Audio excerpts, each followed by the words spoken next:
వైఎస్ఆర్ కడప జిల్లా mega ppm 2.0 July 10, 2025 పాఠశాల ప్రగతి నివేదిక.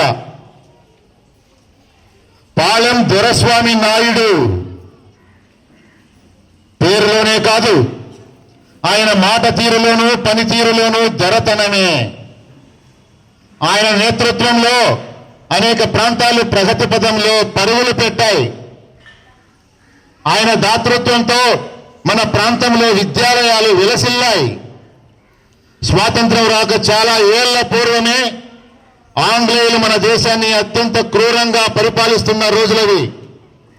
భారతీయులను అత్యంత హీనంగా చూస్తూ వారి కనీస అవసరాలను కూడా పట్టించుకొని బ్రిటిష్ వారి దుర్మార్గ పాలనది.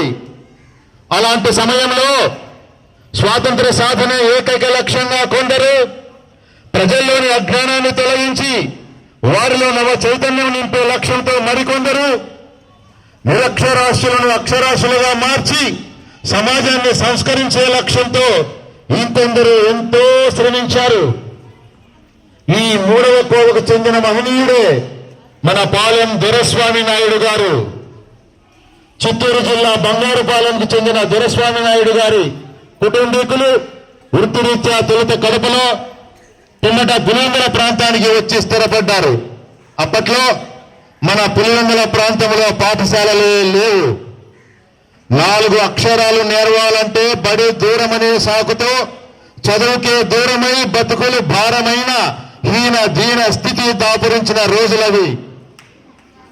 అలాంటి పరిస్థితులలో పాఠశాల స్థాపించడానికి దొరలా ముందుకు వచ్చి ప్రజల గుండెల్లో స్వామిగా మారిపోయాడు మన దొరస్వామి నాయుడు గారు. తన సొంత స్థలాన్ని ఇచ్చి సొంత నిధులు వెచ్చించి 1909వ సంవత్సరంలో రైతుల హై స్కూల్ పేరుతో పాఠశాలను స్థాపించాడు. అంతేకాదు చుట్టుప్రక్కల నుంచి వచ్చే పేద రైతు విద్యార్థులకు తన ఇంట్లోనే భోజన సదుపాయం కల్పించి ఆశ్రయం ఇచ్చిన మహానుభావుడు దొరస్వామి నాయుడు గారు. అంతేనా, బోధించే ఉపాధ్యాయులకు కూడా తానే జీతాలనిచ్చి పాఠశాలను నడిపిన ఘనుడు ఆయన. రాజకీయాలలోనూ తిరుగులేని నేతగా ప్రసిద్ధికెక్కాడు. 1926 డిసెంబర్ 1న ఆయన స్వర్గస్థులయ్యారు.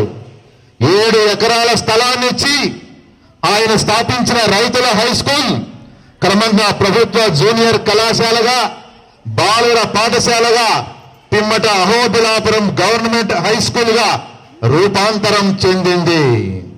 ఒకప్పుడు రైతుల హై స్కూల్ నిర్వహించిన భవన నిర్మాణాలలో మన బాలికల హై స్కూల్ కొనసాగుతూ ప్రస్తుతం ఆధునిక భవన సముదాయంలో నడుస్తుంది. ఆయన దానమిచ్చిన భూమి ఇది, ఆయన నడిచిన నేల ఇది, ఆయన కలలు ఉన్న చోటిది. పేదల పాలిట పెన్నిధిగా, విద్యాదాతగా పాలెం దొరస్వామి నాయుడు గారు పులివెందుల ప్రాంత ప్రజల గుండెల్లో, ప్రత్యేకంగా ఈ పాఠశాలలో చదువుకున్న ప్రతి ఒక్కరి హృదయాలలో చిరస్థాయిగా నిలిచిపోతాడు. వారికి ఎప్పుడూ మనం రుణపడి ఉంటాం. వారికి ఈ సందర్భంగా మనమంతా కరతాళ ధ్వనులతో కృతజ్ఞత అభివందనాలు తెలుపుదాం.